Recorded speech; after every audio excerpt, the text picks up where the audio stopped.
Hoje é o sexto dia, sexta, quarta-feira, né?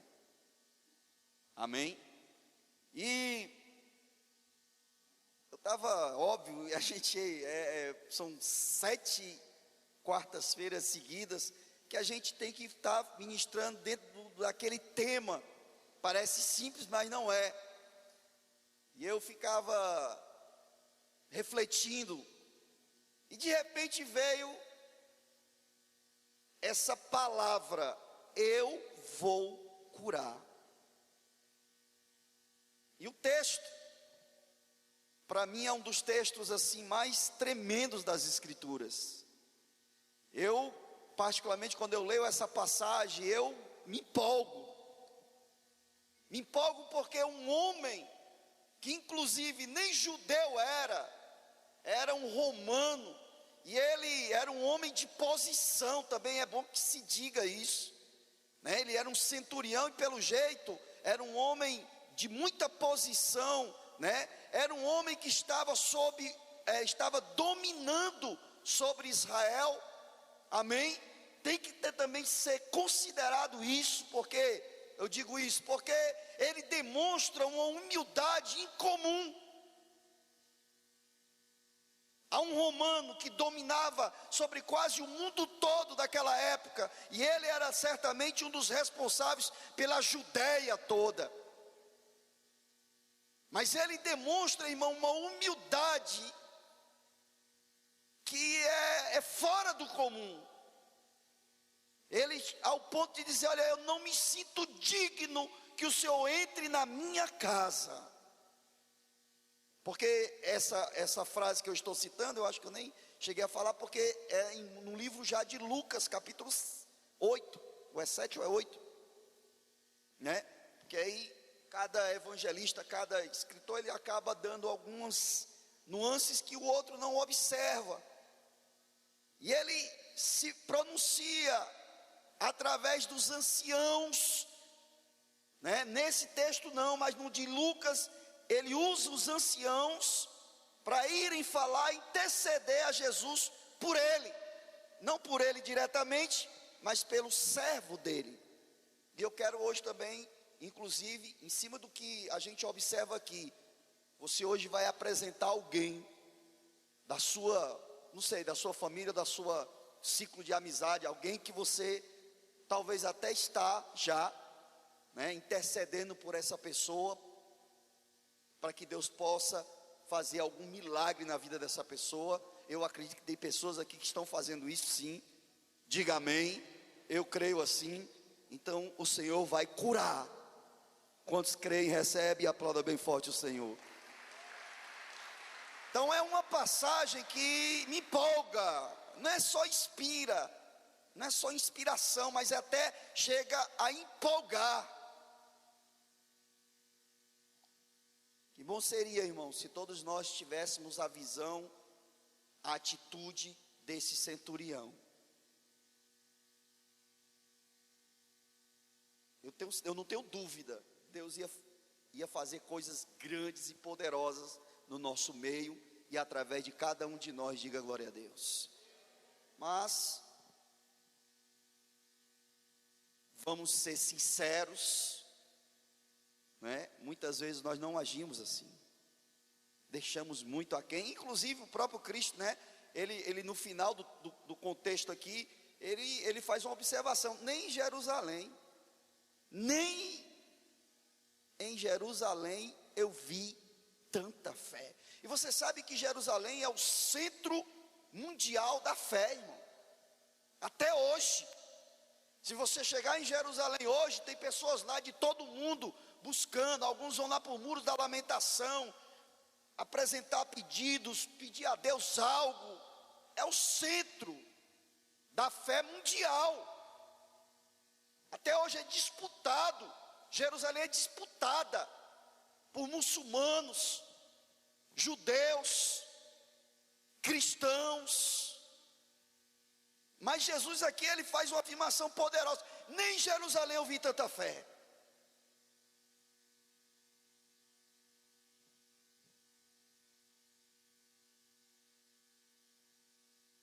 O O que eu observo aí, por isso que eu pus esse tema, eu vou curar.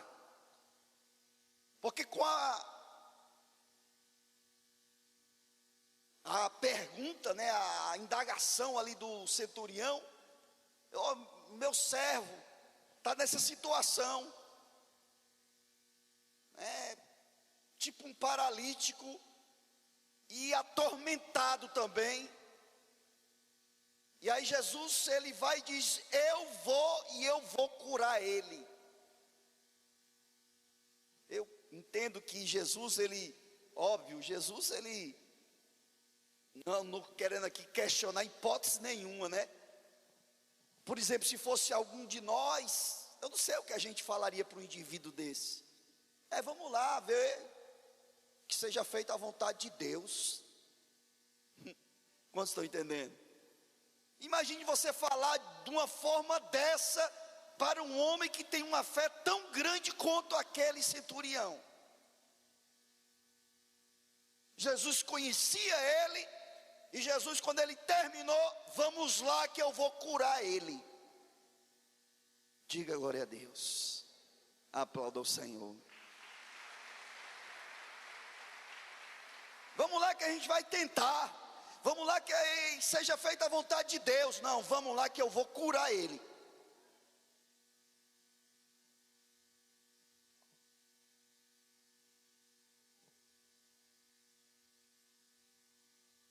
Mas eu quero, antes de nós orarmos, porque hoje nós vamos orar, eu quero considerar uma coisa também. Até outro dia eu estava falando sobre isso, que a gente tem observado, que tem diminuído, e é uma coisa fundamental para que o Espírito Santo tenha liberdade para operar, que é a reverência. Diga comigo, reverência. Eu já falei aqui, nós, brasileiros, vamos dizer assim, né? De uma forma geral, nós somos irreverentes. O brasileiro é irreverente. De uma forma geral. Quando a gente se converte, a gente talvez, é o momento em que a gente está mais reverente a Deus. Por isso que talvez a gente vê tanto o agir de Deus de uma forma assim, até que às vezes até assusta. Quantos estão entendendo? Pode ir atrás, que o seu nível de reverência está alto. Quando você se converte, tipo, vai para o encontro com Deus, eu duvido você inclusive chegar atrasado no culto. Eu duvido. Você não admite isso. Quantos estão entendendo? Você não admite, você quer participar de tudo. E o que eu observo nesse centurião é esse nível de reverência. E inclusive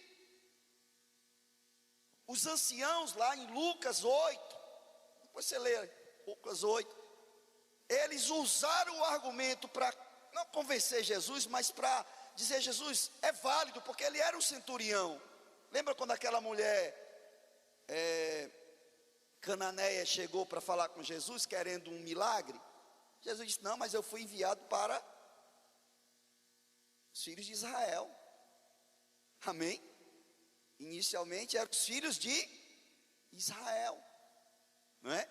Ele era um centurião, ele era romano.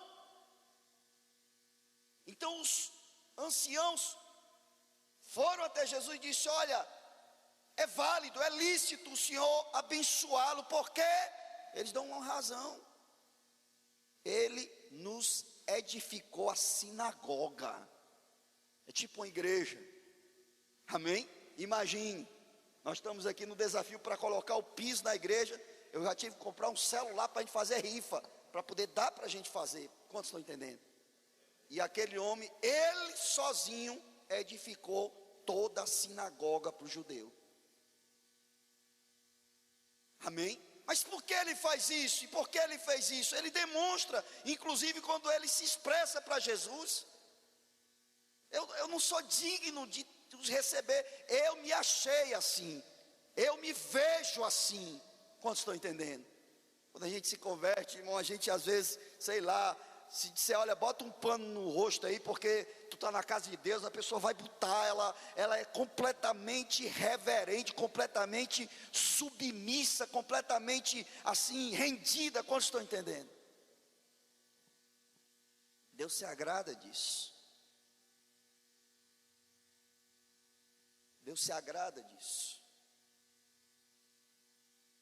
A pessoa às vezes entra, não tem nenhuma reverência, comendo dentro da igreja. Comendo.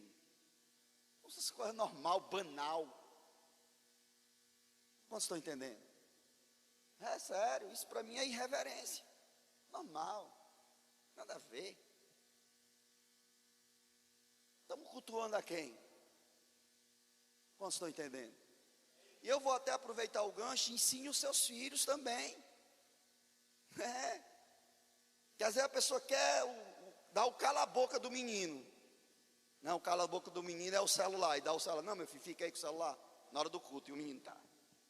Para ficar quieto. Ou então o cala-boca é o xilito. Como estão entendendo? Mas você está ensinando algo que não é correto para o seu filho. A casa de Deus tem um lugar que tem que sim ver comigo reverência. E a gente precisa ensinar. Ensinar dá trabalho. Como estão entendendo? Dá ou não dá trabalho? Quem é pai, quem é mãe sabe disso. Ensinar é trabalhoso. Mas se tem um papel que é voltado para nós que somos, é ensinar. Diga amém. Ah, não quer ensinar, então vai liberando.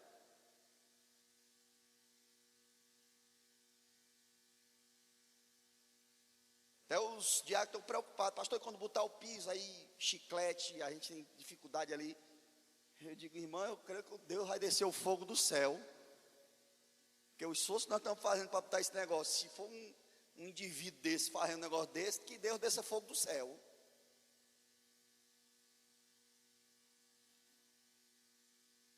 Então a primeira coisa que eu quero considerar, irmão, porque Deus vai curar, diga glória a Deus. Talvez aqui estamos diante até de uma razão, né, irmão? Que às vezes a pessoa vê a bênção em tantas pessoas, e em mim não acontece. Não acontece.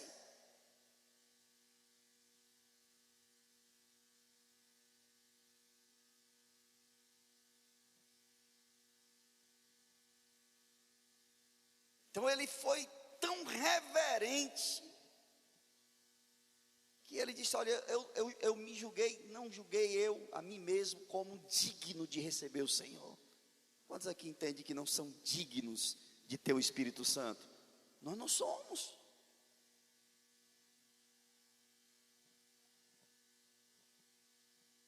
Mas a gente ora, diga glória a Deus. Quantos aqui oram? Perdoa-me, Senhor, perdoa o meu pecado, os meus pecados, me perdoa. Lembra da oração que Jesus falou?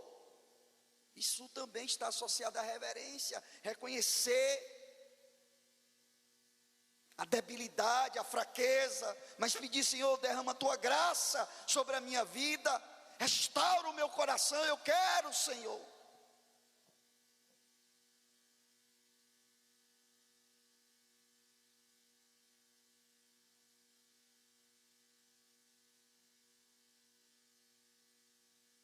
Eu estava pensando sobre essa passagem, e eu entendo que o ponto aqui central é essa alegação dele, né? É uma coisa poderosa, irmão.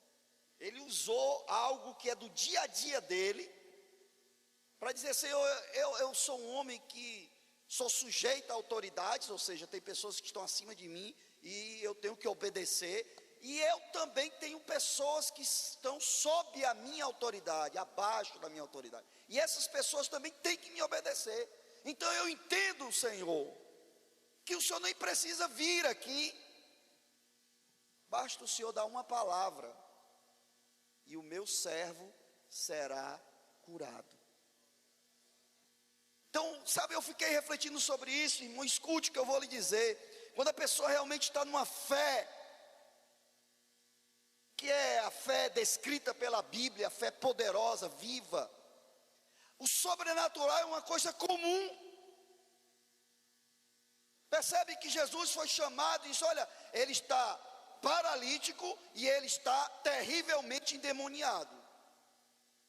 Além de ser um cara com uma limitação, né, física, ele também ainda tem um negócio, um demônio na vida dele. E o que foi que Jesus disse diante disso? Vamos ver, né? Ele disse o quê? Vamos lá que eu vou curar ele. Normal. Como estão entendendo? Normal. Vamos lá que eu vou curar ele. E o centurião, ele também usa isso. A fé dele era poderosa, quantos estão entendendo? Porque ele fez parecer algo sobrenatural, normal. Ele associou uma coisa comum do dia a dia dele.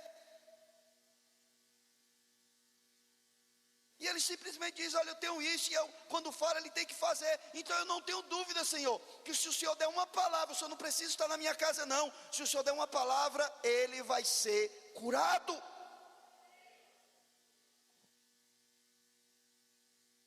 Faz a coisa sobrenatural uma coisa normal, comum, do nosso dia a dia.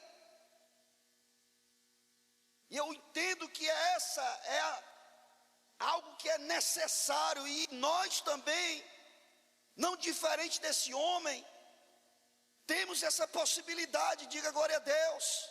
Ora, se Jesus disse que a igreja, nós faríamos coisas maiores do que ele, mas só que a gente muitas vezes tem as nossas objeções. A nossa mente ainda usa o racional, né? Sabe, aí limita. Ele usou o natural, mas foi para demonstrar que o espiritual, que o sobrenatural é algo também normal. Como estão entendendo? Através da fé, nós tornamos o natural uma coisa palpável, normal. É como aquela mulher do fluxo de sangue, quando soube Jesus estava passando, a multidão, aquela zoada, não, é o Jesus de Nazaré está passando. Ela pensou consigo mesma, ela tornou o sobrenatural normal. Se eu tocar nele, na orla dele, na veste dele, se eu tocar, eu vou ser curada.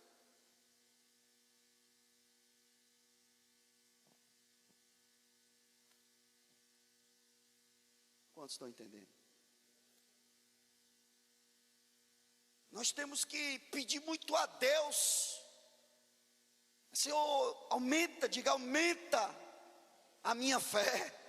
É como aquele pai, né, que apresentou lá aquele lunático, né? E ele questionou: se o senhor quiser, o senhor pode curar. E Jesus disse: eu quero.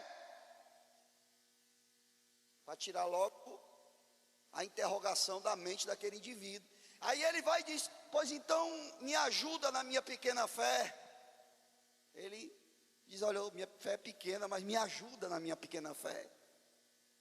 Jesus: traga o menino aqui. Eu entendo que nós, irmãos, e a palavra, ela é muito clara a esse respeito, que a nossa fé, ela é acrescida mediante quando nós nos submetemos, quando a gente observa, quando a gente tem reverência à palavra. Tem pessoas que essa semana todinha nem pegaram na palavra de Deus. A semana já está na metade e ainda nem parou alguns minutos para refletir, para ler, para meditar na palavra de Deus. E como é que essa pessoa vai ter a fé acrescida? Impossível. Não pode. Não tem como. A fé é pelo ouvir e ouvir a palavra de Deus. Tem pessoas que levam ao pé da letra isso aqui. Então ouvir, então é só lá na igreja e na célula, pronto. Eu estou ouvindo a palavra de Deus, né? Só que esse ouvir aqui, irmão, a gente não pode considerar só como o fato de eu ouvir, não. Quando eu estou lendo, a palavra está falando comigo.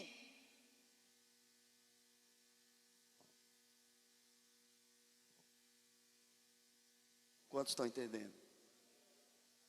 A nossa fé precisa ser acrescida.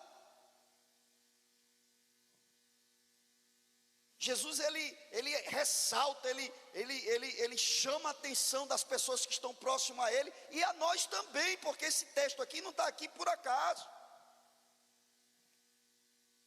Nem em Jerusalém eu vi uma fé como esse rapaz. Aí ele vai e diz: virão pessoas de outros lugares. Cadê as pessoas dos outros lugares aqui? Somos nós, queridos. E vão se assentar na mesa com Abraão, com Isaac, com Israel. Ele não está falando só do centurião que mostrou essa fé poderosa, não, ele está falando sobre nós.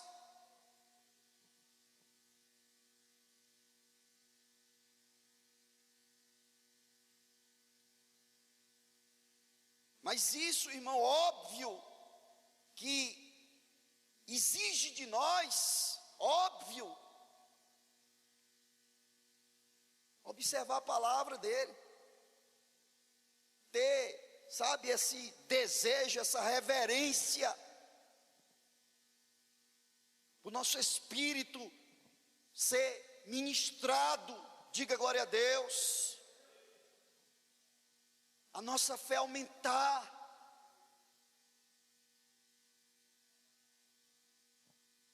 Como Elias, por exemplo.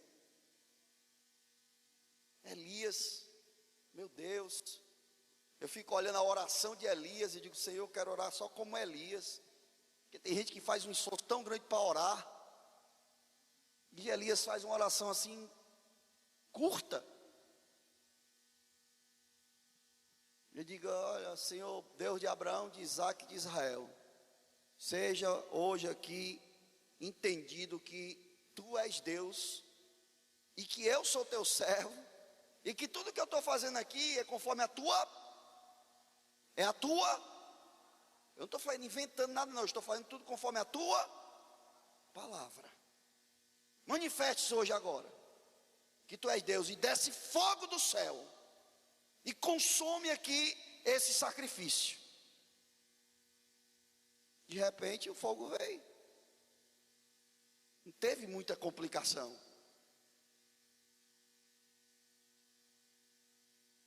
Quando Elias subiu no monte, né, que estava chovendo 3 anos e meio, ou mais um pouco, não chovia, ele sobe o monte com o discípulo dele, começa a orar, e diz para o discípulo: vai lá mais no cume do monte, e olha ver se tu vê alguma nuvem. Estava parecendo Fortaleza nessa época, irmão, você não vê uma nuvem no céu, e o discípulo volta para ele está lá clamando, falando com Deus. Aí o discípulo: meu líder, eu fui lá, o senhor falou, tem nuvem de nada não, viu? Volta lá de novo. E ele subiu de novo, e ele continuou lá falando com Deus. Ele disse, eu acho que ele até estava receoso, né? Senhor, e aí? Nada, não tem uma nuvem, está azul. Volta lá de novo. Aí ele volta, e aí? Olha, tem uma nuvenzinha tão pequena que é do tamanho da mão de um homem. Eu vi lá no finalzinho do horizonte, assim, tem um tamanhozinho da nuvem. Mas o que é isso, né? Está igual aqueles discípulos lá da multiplicação dos pães do peixe. Tem um menino aqui que tem 5 pães e 2 peixinhos. Mas o que é isso para alimentar uma multidão dessa? Uma nuvenzinha pequena do tamanho da mão de um homem. Ele diz: pois diga lá para o rei que ele corra, porque se ele não correr, a chuva vai descer e vai alcançar ele. Só precisou de uma pequena nuvem, e ele profetizou um temporal. Diga glória a Deus e aplauda ao Senhor.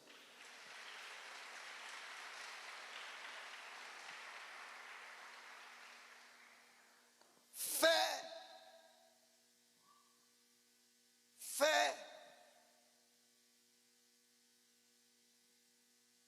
Deus fala contigo, Deus fala comigo, diga glória a Deus. Mas a gente tem que tomar posse através da nossa fé. Hoje eu creio que Deus vai curar. E no meu espírito, no meu coração, vai ser alguém que não está aqui. Deus vai usar você. Talvez você pôs o nome dessa pessoa ali.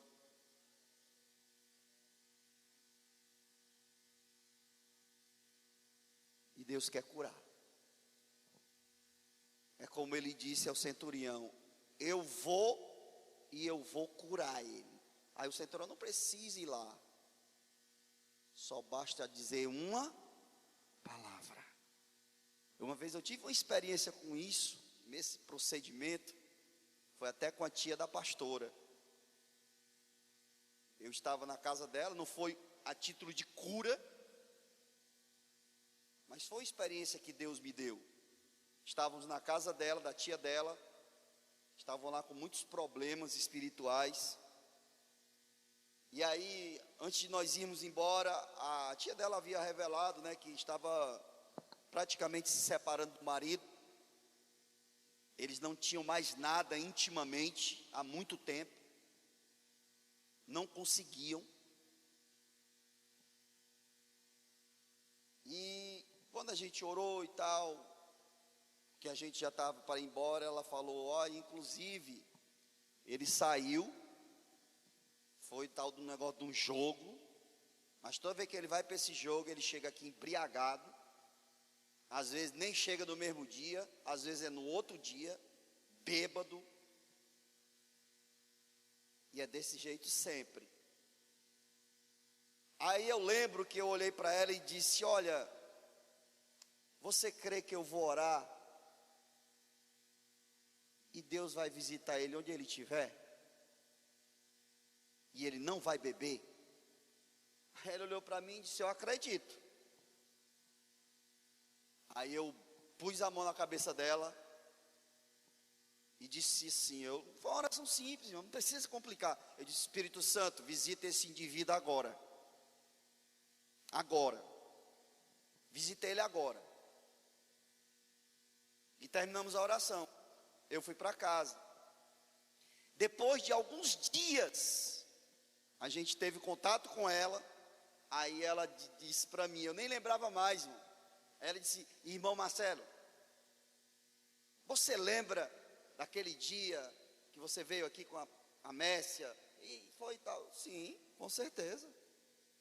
Foi caco de demônio para todo canto lá na tua casa. Como é que eu não ia lembrar? Pois é. Você lembra que você orou pelo meu marido, que ele tinha ido para o jogo e tal? Ah, eu digo: é mesmo. Foi mesmo. E aí? Olha, irmão, se eu lhe disser, quando vocês forem embora, depois de uma meia hora, ele chegou em casa. Não tinha bebido. E aí eu perguntei, porque era estranho. E o que foi que houve? Ele disse: eu não sei, eu ia para o jogo, comecei a me sentir mal. E resolvi vir para casa, que eu não estava me sentindo bem, ainda estou assim meio estranho.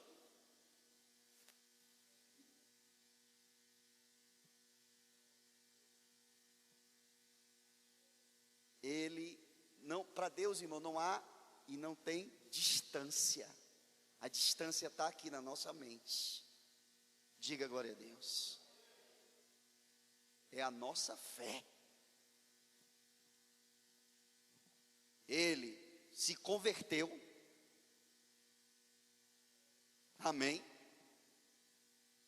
Até que me conste na época, é porque eu também perdi o contato totalmente. Ele era tesoureiro da igreja deles, lá onde eles congregavam. Se tornou tesoureiro da igreja. Acho que era César o nome dele. Não sei se era César. César. Dai a César o que é de César. Era o César. É o César, né? Porque ele está vivo ainda. É tudo a nossa, diga, fé. Entendeu? Fé.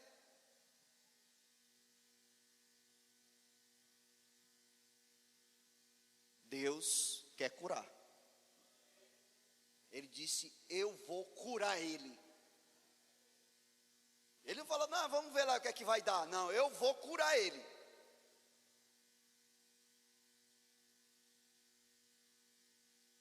E eu creio que ele vai curar pessoas. Aplauda bem forte o Senhor.